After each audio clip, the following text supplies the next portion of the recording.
His name Joseph James A'Hearn, born on 6 March of 1915, and he was born and raised in North Cambridge, Massachusetts. He was the oldest of 8 brothers and sisters.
Well, what I do know with the facts, and I don't have a lot of the detail on the other specific battles, but for the Battle of Iwo Jima, which we all know historically, it started on the 19th of February with the assault.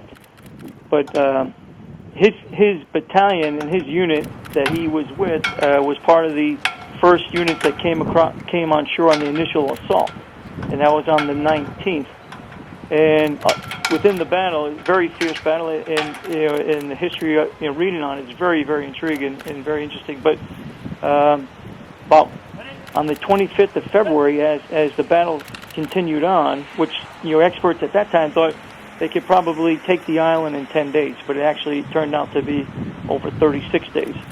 So at about 5 or 6 days in is when he was wounded by Japanese mortars, and then he died. He succumbed to his burns and wounds, a short 2 days later. And I know all this because this is all the fact is that, the correspondence that my grandma saved was the actual letter from the company commander, a handwritten letter that stated, and that letter was written, it was written about 2 weeks after the battle was over. It talked about my grandfather in person. And it was pretty neat to read that because I understood how his company commander, his leader, looked at my grandfather as a very good Marine who was loved by a lot of his his brothers on the island, and that he was very sorry for the loss. So that was very, very interesting to see. The Marines suffered in excess of 5,000 Marines killed on that single battle, and his remains were, with the other Marines, were buried on the island of Iwo Jima. And what was interesting is that my grandma, she was insistent that she wanted his remains to come home. This was a few years later. She wanted his remains to be buried in Cambridge, where his family is. And today he's buried in the Arlington Cemetery of Cambridge, Mass.